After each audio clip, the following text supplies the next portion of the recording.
대불정경 보고 있습니다.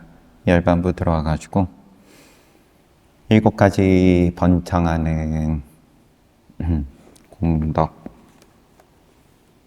7가지 번창하는 공덕, 덕목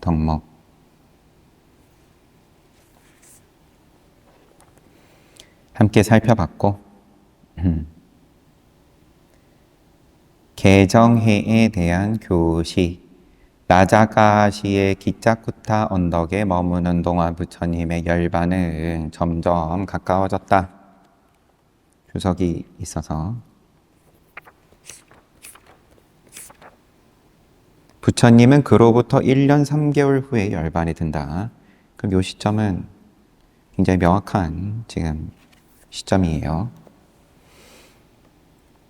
계율은 이러하고 삼매는 이러하고 지혜는 이러하니라. 계율을 통해 연마된 삼매는 높은 효율을 지니고 매우 생산적이니라. 삼매를 통해 연마된 지혜는 높은 효율을 지니고 매우 생산적이니라. 지혜를 통해 연마된 마음은 도덕적인 흠이나 스며드는 번뇌로부터 남은 바 없이 완전히 해탈하느니라.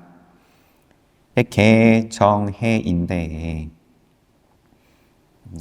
하도 들어가지고, 그죠? 그런데, 이 시절에 그 근본 불교 입장에선 이것 또한 순서에 의미 부여를 작지하니 하지 싶습니다.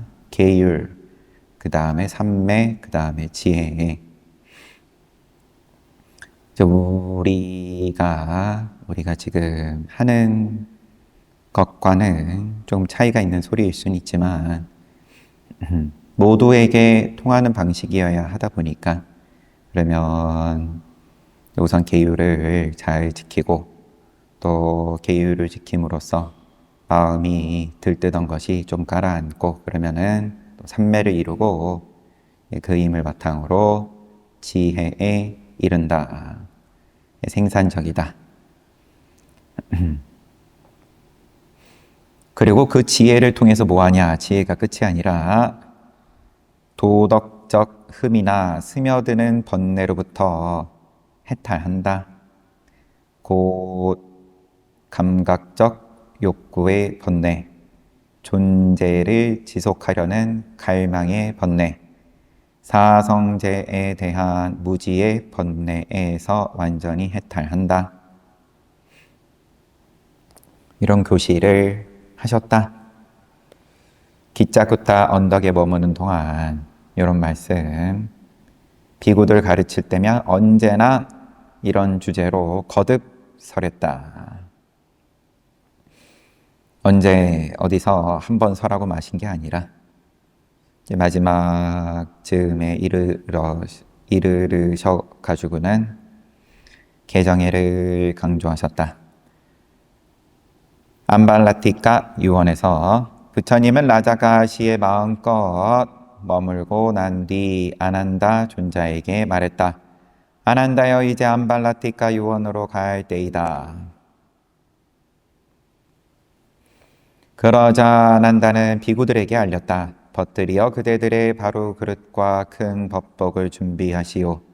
부처님께서 암발라티카 유원으로 가시고자 하오. 부처님은 많은 비구들과 함께 암발라티카 유원 망고동산으로 가서 왕의 객사에서 머물렀다. 그곳에 머무는 동안에도 부처님은 자신의 열반이 가까웠음을 고려하여 비구들에게 똑같은 주제에 관해 설했다. 계율은 이러하고 삼매는 이러하고 지혜는 이러하니라. 계율을 통해 연마된 삼매는 높은 효율을 지니고 매우 생산적이다. 삼매를 통해 연마된 지혜는 높은 효율을 지니고 매우 생산적이다. 지혜를 통해 연마된 마음은 도덕적인 흠이나 스며드는 번뇌로부터 남은 바 없이 완전히 해탈하느니라. 곧 감각적 욕구의 번뇌, 존재를 지속하려는 갈망의 번뇌, 사성제에 대한 무지의 번뇌에서 완전히 해탈한다. 구분을 지어놨는데 감각적 욕구, 맛있는 거 먹고 싶고 이쁜 거 보고 싶고 등등 그런 번뇌, 그 다음에 그런 게 아니더라도 그런 막연하게 존재를 계속 하고 싶은, 존재를 지속하려는 갈망의 번뇌. 이 번뇌 때문에 존재가 지속된다, 윤회한다. 걱정 안 해도 늘 또 새 몸 받는다. 성능은 자기 하기 나름이지만 자가 수명이 다 되면 늘 신차를 뽑는다. 그런 걱정을 할 필요가 없다. 존재가 안 될까 봐 걱정할 필요가 없다. 이제 어디서 지옥에서, 축생에서, 아니면 천상에서 요게 차이가 있을 뿐이지. 그 다음에 사성제의 무지한 번뇌. 이렇게 세 가지로. 이거는 1권 볼 때부터 늘 이렇게 나왔던 걸로 기억해요. 다 연관이 있죠. 서로 구분은 지어놨지만 위에 계율은 이러하고 삼매는 이러하고 지혜는 이러하다 해서 계율이라 함은 세간의 계율, 즉 네 가지 청정한 계율을 말한다. 그리고 삼매는 근행정과 안지정의 조입에 해당하는 세간의 삼매를 의미하며 지혜는 세간적인 통찰에 해당하는 윗바사나의 지혜를 의미한다. 이 세 가지 인자들 모두가 도와 지혜를 위한 필요 조건들이다. 다 세간의 것을 말한다. 그러니까 계율 잘해서 삼매 잘해서 지혜 잘해서 이제 출세간으로 나가기 전의 입장으로서의 개정해를 지속적으로 강조하셨다. 또한 계율을 통해 연마된 삼매라. 계율을 통해서 연마된 삼매란 도와 결과에 속하는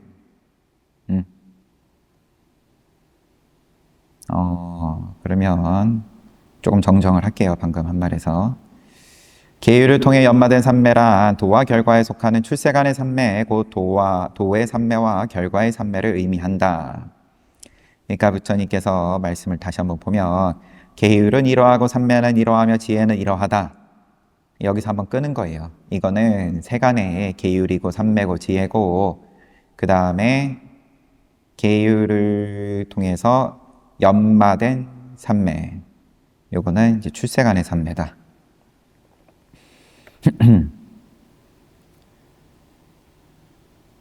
도의 삼매는 높은 효율을 지니니 그것은 성자의 지혜고 성스러운 결과라는 열매로 인도하기 때문이다. 아울러 그것은 매우 생산적이니 해탈이라는 수승한 귀결로서의 공덕을 지니기 때문이다. 출세간으로 해탈이다, 열반이다, 출세간이다, 윤회에서 벗어난다, 이런 것을 생산적이라고 한다. 수승한 귀결로서의 공덕을 지니기 때문이다. 뒤따라 나오는 비슷한 말에 대해서도 같은 식으로 해석할 수 있다. 결과의 삼매는 평정함을 통해 불타는 번뇌를 제거함, 곧 지식사단 이라는 직접적인 결과를 생산한다. 그리고 번뇌의 멸진이나 소멸에 의한 평화로움이라는 간접적인 결과 또는 귀결을 가져다 준다. 불타는 번뇌를 제거하는 직접적인 결과를 생산하는데 그 또 생산의 효율이 좋다.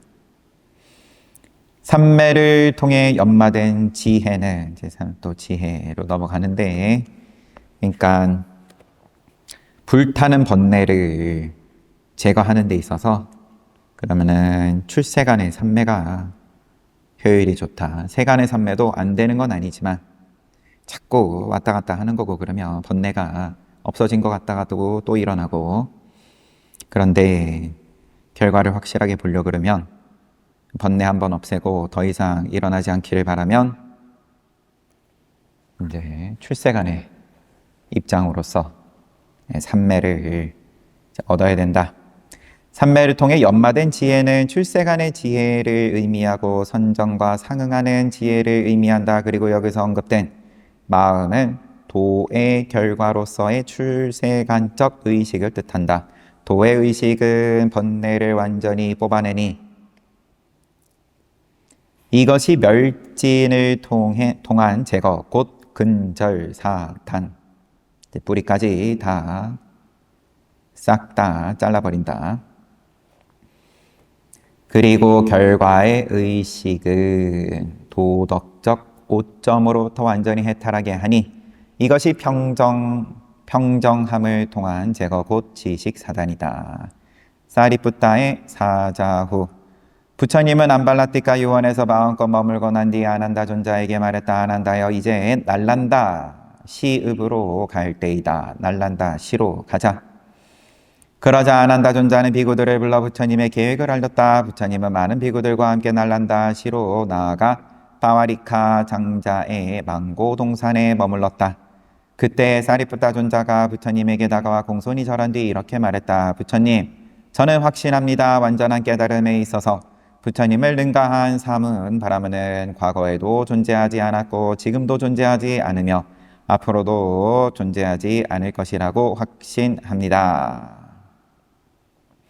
사리불 존자가 부처님께, 사리불 존자도 이제 부처님의 열반이 얼마 남지 않았다는 거를 알까요, 모를까요? 이제 더 정확하게 얘기하면 부처님께서 아직 우리 알다시피 아난다 존자에게 그러면 선정을 잘 수행한 자는 그러면 몸의 수명이 다하더라도 아유상카라를 통해서 선정의 힘을 통해서 정명을 누릴 수 있다, 이런 얘기를 해주는데, 힌트를 주는데도 아난존자가 거기서 아무런 부처님을 붙잡는, 그러면 부처님께서도 정명을 다 하실 때까지 세상에 남아 계십시오, 남아 주십시오, 이런 말을 안 해가지고 부처님께서 이제 3개월 뒤에 간다, 아유상카라를 놓아버렸다. 그래서 땅이 진동하고, 이제 이런 장면은 아직 안 나왔으니까. 그런데 그런 부처님께서 당신의 열반에 대해서 드러내지 않았다라고 봐야 할지, 그래서 사리불 존자가 부처님께서 이제 마지막이 가까우셨다라는 것을 알면서 이런 얘기를 한 걸지, 아니면 그냥 어쩌다가 이런 얘기가 나온 건지. 찬탄인데 저는 확신합니다. 완전한 깨달음에 있어서 부처님을 능가한 사문, 바라문은 과거에도 존재하지 않고 지금도 존재하지 않고 앞으로도 존재하지 않을 것이라고 확신합니다. 능가하는, 그러니까 같은 대등한 정도로서는 있을 수 있겠지만 과거의 모든 부처님이 또 그러하신 거고, 그래서 정등각 이제 열의 칭호 중에 하나인 것이 그래서 이런 이야기를 부처님께 하니까 부처님께서 그대가 엄숙하고도 확신에 차서 말하는 것이 용맹스러운 사자의 외침과 같도다. 너가 확신에 차서 말하는구나. 그대는 완전한 깨달음에 있어서 붓다를 능가한 사문 바라문이 과거에도 존재하지 않았고 지금도 존재하지 않으며 앞으로도 존재하지 않을 것이라고 확신하고 말하고 있다. 사리푸타여, 어찌 된 것인가? 어떻게 너는 그 말을 확신하냐? 자신 있냐? 그러면 이게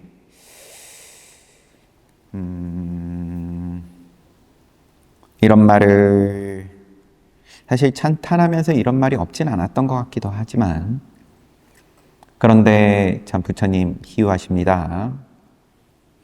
그런데 과거에도 없고 현재에도 없고 그 이상, 이걸 넘어서는 깨달음을 지닌 자는 과거에도 없고 사문 바라문 가운데서 현재에도 없고 미래에도 없다.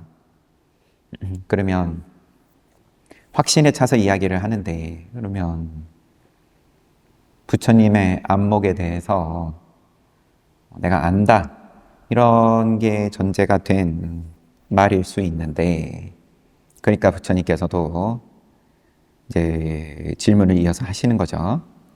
너가 용맹스러운 사자의 외침과 같은데 확신을 하는데 어찌 된 것인가?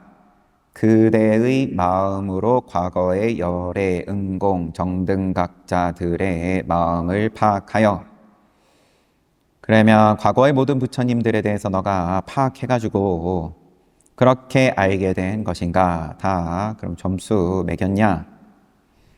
즉 과거 부처님들이 실천한 계율은 이와 같았고 삼매는 이와 같았으며 지혜는 이와 같았고 멸진을 얻어 지내는 방식은 이와 같았으며 해탈은 이와 같았다고 알게 된 것인가? 속속들이 지금 다 파악하고 하는 소리냐? 부처님, 저에게는 그런 타심통의 지혜가 없습니다. 아니요. 사리푸타여, 어찌 된 것인가? 그대의 마음으로 미래의 열애, 응공, 정등각자들의 마음을 파악하여 그렇게 알게 된 것인가? 미래 부처님들이 실천한 계율, 또 삼매, 또 지혜, 또 멸진 얻어 지내는 방식, 또 해탈, 이와 같을 것이라고 알게 된 거냐? 부처님, 저에게는 그런 타심통의 지혜가 없습니다. 과거의 부처님들을 그 마음을 아는 신통도 없고 미래의 부처님들의 마음을 아는 신통도 없고, 사리푸타여, 어찌 된 것인가? 그대의 마음으로 현재의 열애, 응공, 정등각자인 나의 마음을 분명히 파악하여 그렇게 알게 된 것인가? 그럼 나를 너가 잘 파악해가지고 그러면 별점을 매긴 거냐? 부처님, 저에게는 그런 다심통의 지혜가 없습니다. 사리푸타여, 만일 그대에게 다른 사람의 마음을 읽는 능력인 다심통이 없다면 어떻게 용맹스러운 사자의 외침과도 같이 엄숙하고도 확신에 차서 말하는 것인가? 너가 뭘 알고 별점을 준 거냐? 과거 부처님, 미래 부처님, 그리고 나의 별점을 너가 그렇게 용맹스러운 사자의 외침과도 같이 별점을 줄 수 있냐? 어떻게 완전한 깨달음에 있어서 부처님을 능가하는 사문 바라문이 존재하지 않았고 지금도 존재하지 않고 앞으로도 존재하지 않을 것이라고 확신하는 것인가? 이거는 자명한 질문인 건데, 여기선 뭐라 그러는지는 지금 이제 처음 보는 거니까, 아난존자이기에서는 우리 다 같이 봤고 볼 때마다 근데 그렇게 막 아주 속 시원하지는 않았어요, 개인적으로는. 그러면 어떤 도시에 물 셀 틈 없는 방비가 된 성벽으로 고양이 한 마리 지나갈 틈이 없다. 그래서 그 성문을 지키는 문지기가 그러면 경비가 성문을 드나드는 사람을 자기가 100% 파악한다. 왜냐하면 뒷문이 없기 때문에, 뒷문이 없다는 것을 방비를 잘 했기 때문에. 그래서 들어오고 나가는 입장을 안다. 나는 그거를 알 뿐이다. 이런 말을 사리푸타 존자가 한 건데,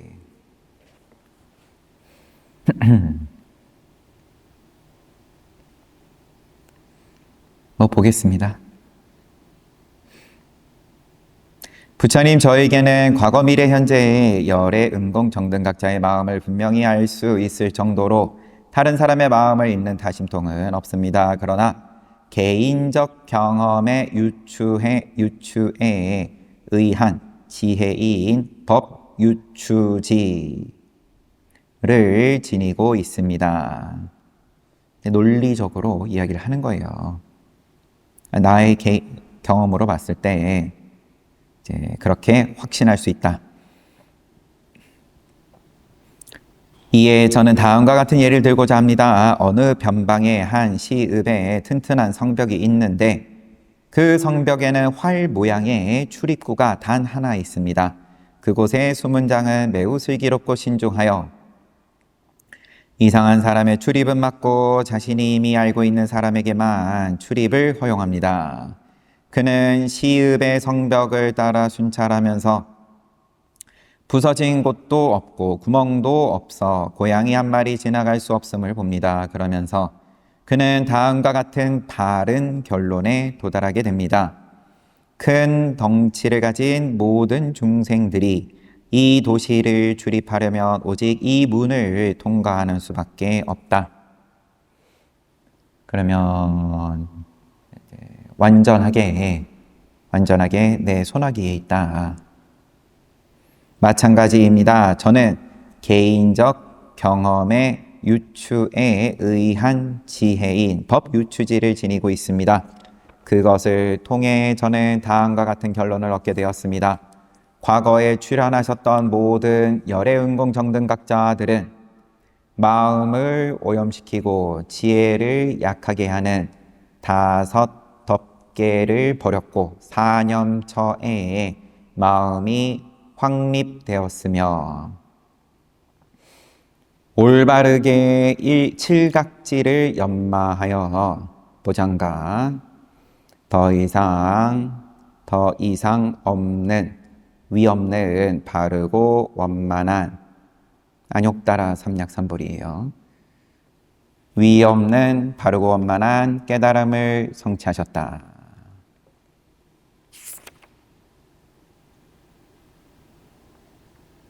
이런 결론에 도달했다. 개인적 경험의 유추에 의한 지혜를 저는 지니고 있습니다. 유추로서 됩니다. 그것을 통해서 과거 출연하신 모든 부처님들은 마음을 오염시키고 지혜를 약하게 하는 5 덮개, 또 사념처, 7각지, 그리고 위 없는 바르고 원만한 깨달음을 성취하셨다. 과거의 부처님들은. 또 여기서 바르고 원만한 깨달음, 삼약삼보리란 아라한과의 도지를 포섭하는 수러이다. 도지를, 그러니까 아라한과의 도지니까 아라한과를 이루었을 때 얻는 도를 포함하는 거다. 안욕따라 삼약삼보리라는 건. 그리고 일체종지라는 말은 오직 부처님에게만 속한다. 사리푸타는 계속 말을 이었다. 또한 저는 그것을 통해 다음과 같은 결론에 도달했습니다. 미래에 출연할 모든 부처님께서 위와 똑같이 이야기를 하고 미래에 출연할 모든 부처님들께서 5 덮개, 사념처, 7각지, 또 안욕따라 삼약삼보리를 성취할 것이다. 또한 저는 그것을 통해 다음과 같은 결론에 도달했습니다. 지금 세상에 출연한 열의 은공 정등각자들은 마찬가지로 5 덮개, 사념처, 5 덮개를 버리고 사념처, 또 7각지, 그리고 안욕따라 삼약삼보리를 성취했다. 부처님 제가 내린 이 모든 결론은 법 유추지에 말미암은 것입니다.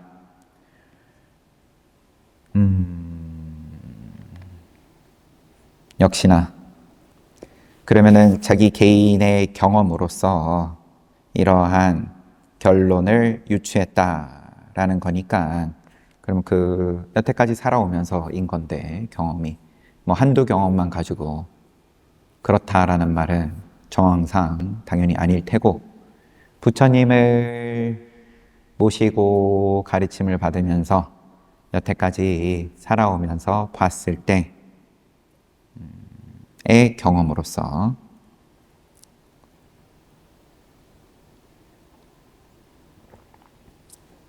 얼마든지 당연히 공감은 할 수 있는데 이제 논리적으로 이 말이 이 비유가 늘 비유 가지고 애매한데 성문이 튼튼하다. 모든 중생은 이 문으로만 드나들 수 있다.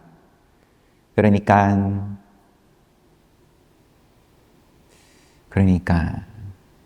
문만 잘 지키고 문을 통해서 드나드는 중생은 내가 다 봤다. 이 문을 통하지 않은 중생이라는 없다. 이 문으로 드나드는 자들을 다 봤을 때 부처님이 최고더라. 그렇게 이어지게끔 하려는 비유인 건지, 여튼 부처님은 빠왈리카의 망고동산에서 머무는 동안 다가오는 열반을 고려하여 비구들에게 같은 주제의 가르침을 베풀었다. 그리고 똑같은 말씀을 하십니다. 계율은 이러하고 삼매는 이러하고 지혜는 이러하다.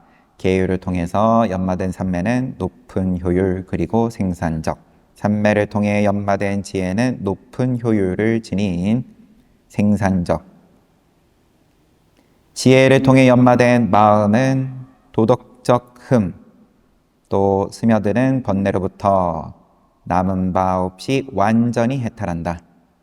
곧 세 가지 번뇌, 감각적 욕구, 그 다음에 존재를 지속하려는 갈망의 번뇌, 그리고 사성제를 모르는 무지한 번뇌에서 완전히 해탈한다. 계율과 관련된 가르침. 그래서 이제 부처님의 마지막 여행의 경로가 이렇게 언급이 되는 중입니다. 기짜쿠타 언덕에 계시다가 라자가시 근처, 라자가시에 계시다가 암발라티카 유원으로 가시고, 여기 있다가 빠와리카 날란다 시에 있는 빠와리카 망고동산으로 가시고, 부처님은 다시 날란다 시읍에서 마음껏 머물고 난 뒤에 아난다 존자에게 말했다. 아난다여, 이제는 빠딸리 마을로 가야 할 때이다.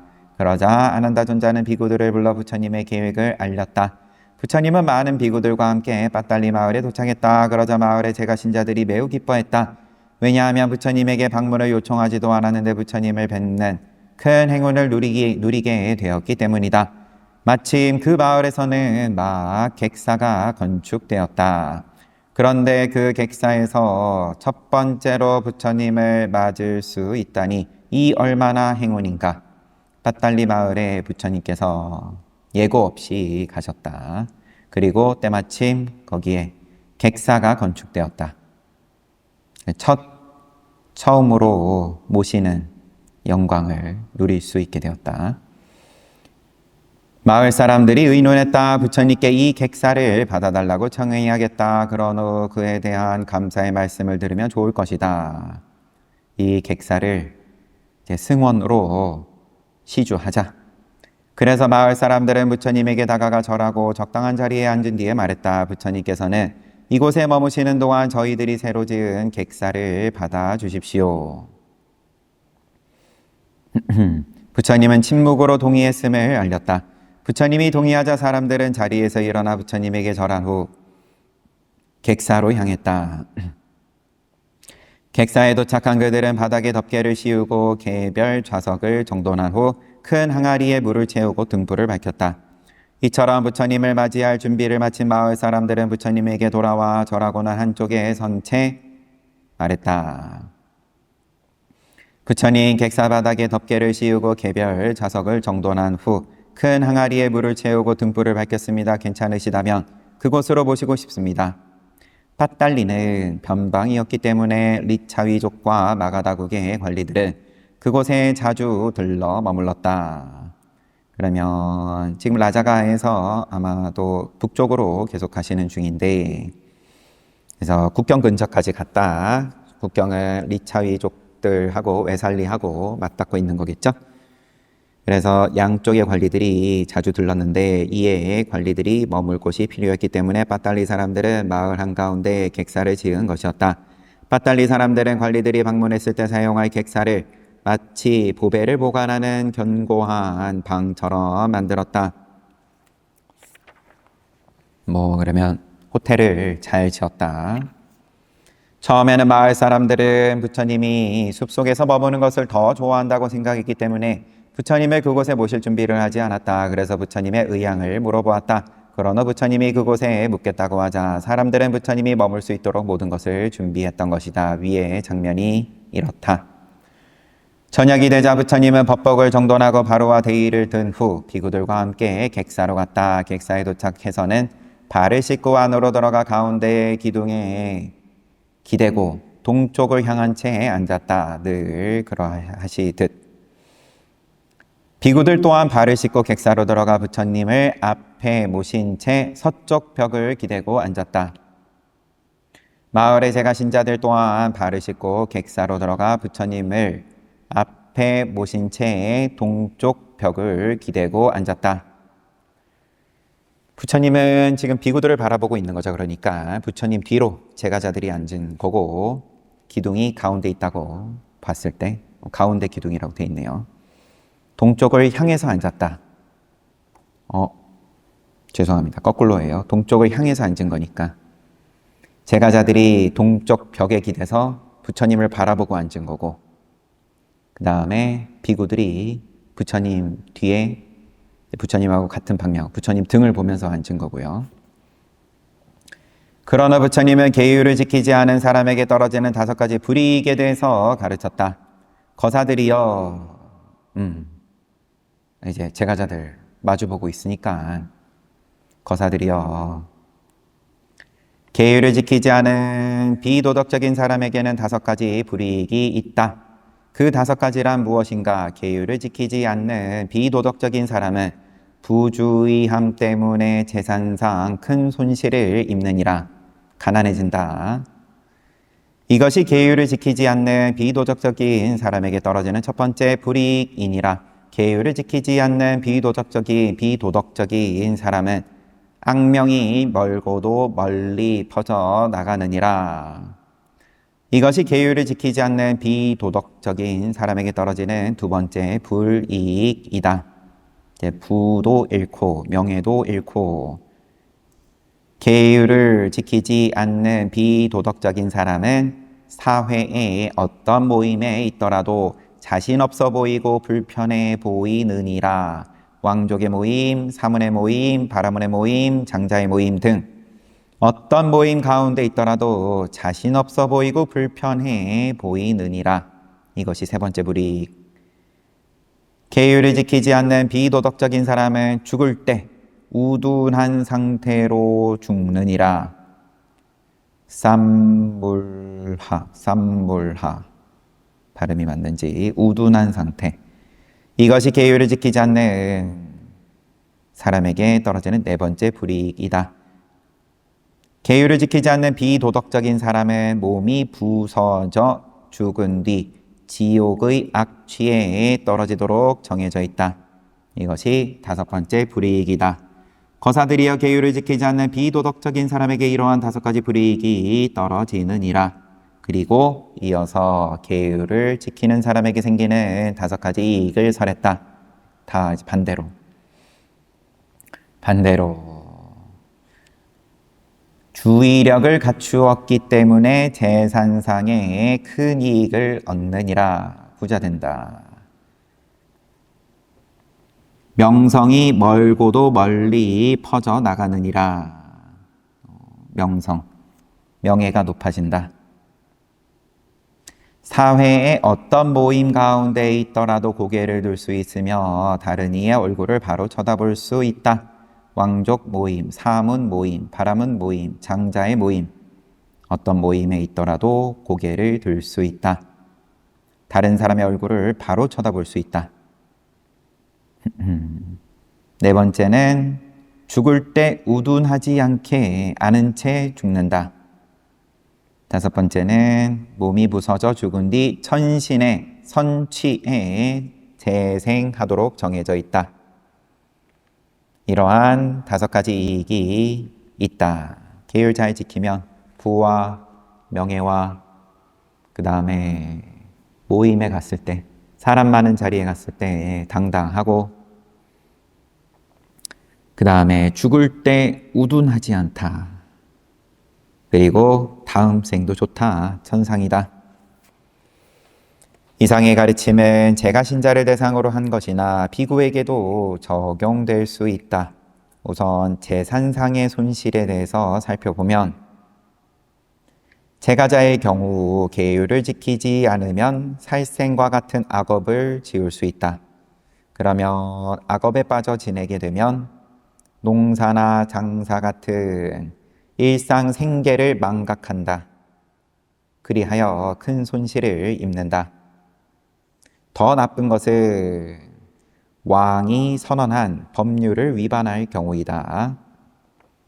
악업이 그럴 경우에는 위법에 대한 처벌을 받게 될 거다. 마찬가지로 비구가 계율을 지키지 않으면 부주의하게 되고 계율을 잃게 되고, 이 재산상의 손실만 가지고 이야기를, 재산상의 손실만 가지고 이야기를 한 다음에, 그 다음에 이제 비구에게 이 5가지를 빗대서 계율을 지키지 않으면 부처님의 말씀인 교법을 잃게 된다. 또한 선정을 잃게 되고 성자들의 고귀한 7가지 재산을 잃게 된다. 비구도 재산을 잃는다. 그런데 그 재산이 뭐냐? 성자들의 재산이다.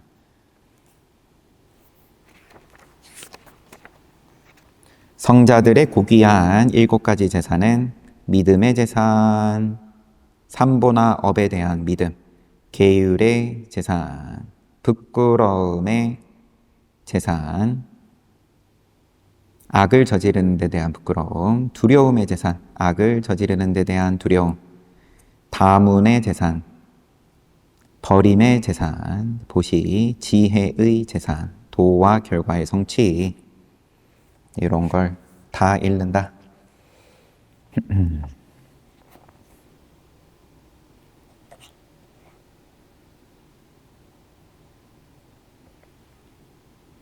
둘째, 악명이 퍼져나가는 것에 대해서 살펴보자. 이렇게 하나씩 보는 거네요. 그래서 지금 악명이 퍼져나가는 것으로서 설명을 하고, 또 이제 비구의 경우를 설명을 하고, 그렇게 진행이 되는 겁니다.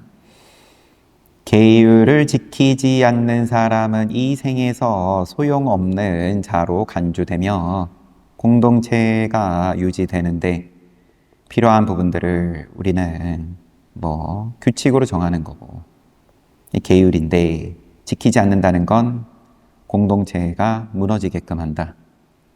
작으면 우리 가족, 크면 국가, 더 나아가면은 우리 지구에 해가 된다. 소용없는 자다. 내 생에서는 희망이 없는 자로 간주된다. 악평은 스스로 초래하는 것이다. 공동체에 필요 없다라는 악평은 스스로 초래한 것이다. 비구의 경우에도 마찬가지로 역시나 공동체니까 저 비구는 계율이 느슨한 자이며 부처님의 교법을 열심히 배우지 않는 자이며 부처님이 싫어하는 방법으로 살아가는 자이다. 세 번째, 어느 모임에 있더라도 자신이 없고 불편해 보인다. 계율을 지키지 않는 제가자는 죄의식으로 가책을 받는다. 그래서 사람들과 얼굴을 마주하려 하지 않는다. 무서워한다. 누군가가 나를 알아볼 것이다 라고 하면서, 그래서 얼굴을 숙이게 되고 말을 하려 하지 않는다. 비구 또한 정면으로 사람들을 대하지 못한다. 같은 내용이고. 넷째, 우둔하게 죽는다 부분에 대해서 알아보자. 제가자와 비구를 막론하고 계율을 지키지 않는 사람에게는 죽기 직전 자신이 저지른 악행이, 선행도 마찬가지겠지만 감관을 통해 앞에 나타난다. 죽기 직전에. 비록 살아있는 동안에는 그렇지 않은 양 꾸밀 수 있지만 말이다. 안 한 척 할 수 있지만 죽기 직전에 감관을 통해 나타난다. 무기력하게 눈을 뜬 후 주위를 둘러보지만 어떤 위안도 발견할 수 없는 다음 세상을 보고는 눈을 감는다. 자신에게 네 가지 악취, 지옥, 악귀, 축생, 수라, 사악도에 이제 떨어지게 됐다는 거죠. 결코 피할 수 없다는 것이 명백해진다.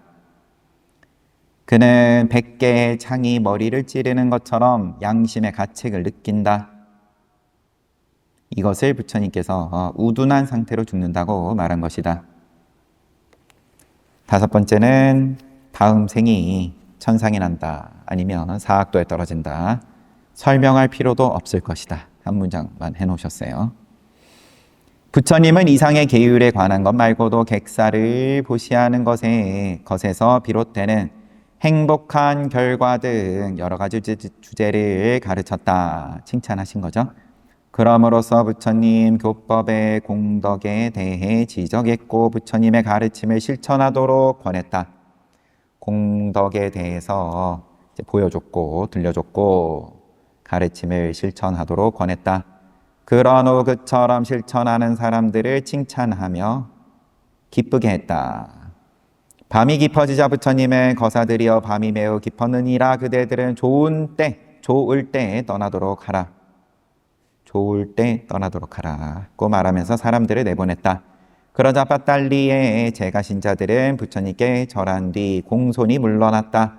그들이 떠나자 부처님의 홀로 머물기 위해 들어갔다.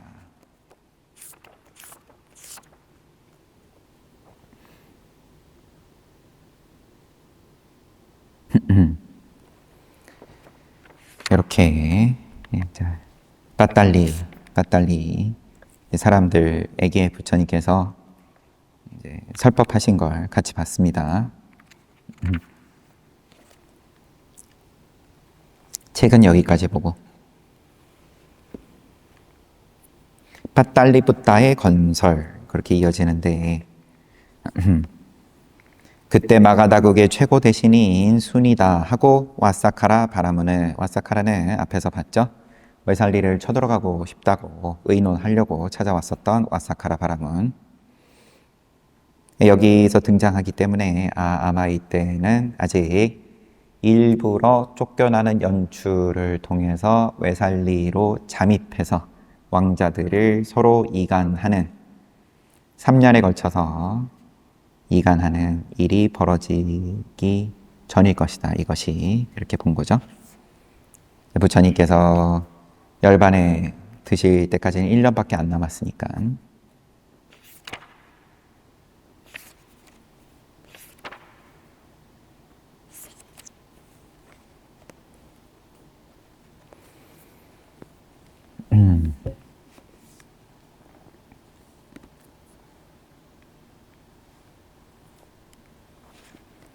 아까 나온 표현 중에 뭔가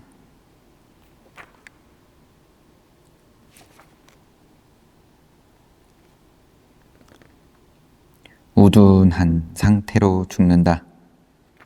설명은 이제 무기력하다. 죽을 때 저지른 것들이 감관을 통해 앞에 나타나는데 견적이 있대. 그러면 자기가 자기 견적을 본다는 건데 더 어리석으면 그것도 못 볼 수도 있으려나요? 그럼 그냥 악도에 떨어져가지고 그냥 멍멍이 뱃속에 들어가서 전생은 기억도 못하고 인간으로 살 때는 그냥 멍멍 하면서 한생 후회도 안 하고 그냥 그러고 살란지, 뭔가 비참한 것 같지만 우리도 크게 다르지 않은 걸 수도 있죠. 천상에 살다가 오신 분들도 있을 텐데, 아니면 앞에서 천신의 왕 사카의 경우처럼 사카의 아들이 비구 3명, 전생의 비구 3명, 지금은 건달바들을 이제 극단적으로 몰아붙여서 그 자리에서 깨달을 수 있게끔 해줬다. 2명은 그렇고, 그 와중에도 또 상, 중, 하가 있어가지고 못 쫓아가면 못 쫓아가는 거고, 그렇게 보고 나서야 나는 참 전생이 잘 살았는데 왜 지금은 건달바로 살지? 이제 이런 이제 돌이키는 귀한 체험을 한 건데, 그러면은 지금 자기 견적을 그러면 죽을 때 한번 본다, 감관을 통해서. 그럼 그때 돌이키면 좋죠. 그러면 다음 생은 좀 잘 살아보겠다, 이런 마음으로 새 몸 받을 테니까.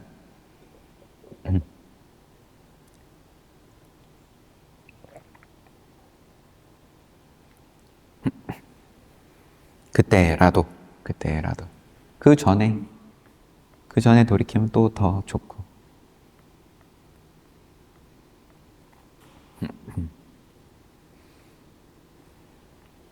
우둔한 상태로 그래서 계율을 잘 지키면 그렇게 한번 돌이킬 수 있다. 돌이킬 찬스가 생긴다. 계율 잘 지키고, 그러면 앞에 부처님께서 반복적으로 말씀하셨다라고 나온 내용이, 계율을 잘 지키면 이제 삼매가 이 효율이 높은 삼매로 이어지고, 삼매는 또 효율이 높은 생산적인 지혜로 이어지고, 지혜는 그럼 열반으로 이어진다.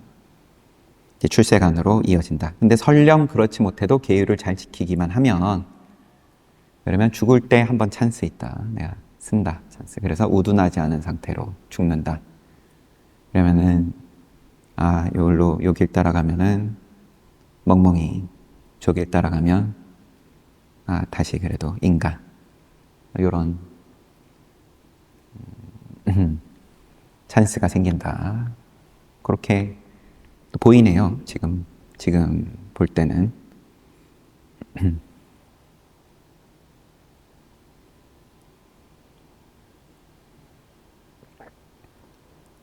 표현 자체가 우둔하다는 건 별로 안 좋죠. 그죠?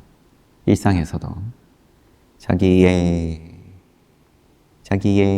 행실에 대해서 우둔하다는 건데,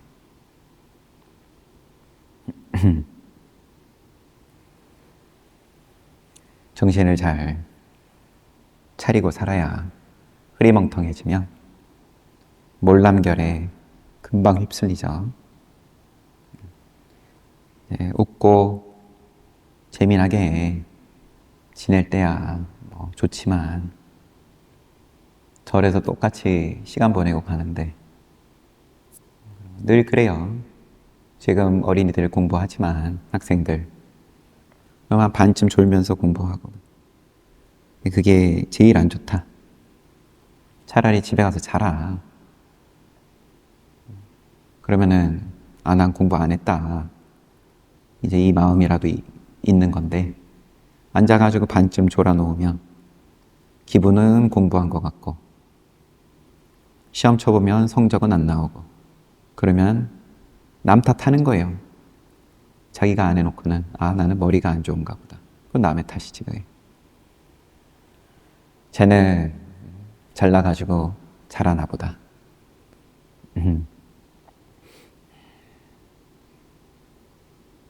그것도 뭐 틀린 말은 아니겠지만, 원인이야 뭐 여러 가지가 있겠지만, 그냥 자기 혼자만 놓고 봐가지고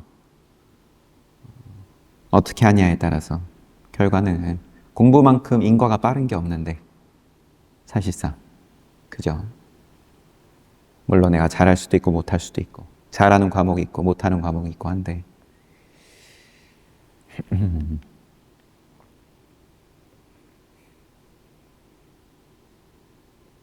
공부 얘기가 중요한 게 아니라. 그래서 똑같이 내가 수행자로서 와가지고는, 그런데 이게 방금 본 것처럼 효율이, 밀도가 천차만별이다. 똑같이 기도 올리고 아니면 안거 대중이다. 괜히 A반 B반 괜히 하는 얘기가 아니라 절에 묶어 놓으려고 하는 얘기가 아니라 자기가 자기 효율을 한번 볼 수 있으면 좋겠다. 하지만 쉽진 않죠. 저도 그렇고 이 농도가 진하기가 그에 대한 내용은 여러 그런 코드는 여러 장면에서 나오죠. 응축된 이 우유죽에 대해서 얘기할 때 버터, 아주 정제된 버터, 부처님께 올리는 첫 수자따의 우유죽에 대해서도 어떻게 정제를 시키는지, 소 1000마리에서 젖을 짜서 500마리 먹이고 500마리에서 250마리 해서 나중에는 8마리까지, 거기다가 잠부디파 대륙에서 천신들이 모든 영양분을 다 끌어모아가지고 담았다. 수자따도 자기 정성 다 들인 거고, 그 정성도 그만큼의 정성을 들이는 일을 그러면 살아오면서 얼마나 해봤는지 싶은데,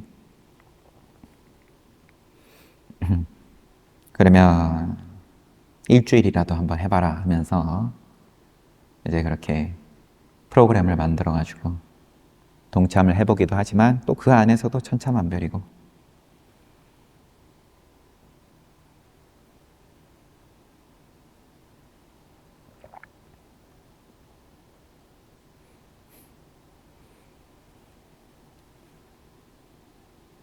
몸을 갈아 넣어가지고 늘 365일을 그렇게 안거 90일을 그렇게 하라는 말은 당연히 아니지만, 이게 그럼 그 정제를 어떻게 볼 거냐, 억지로 모양을 이제 써서 효율이 좋고 생산성이 높고, 이래서가 아니라 출세가 아니니까 생산성이 높다잖아요. 모양이 없으니까.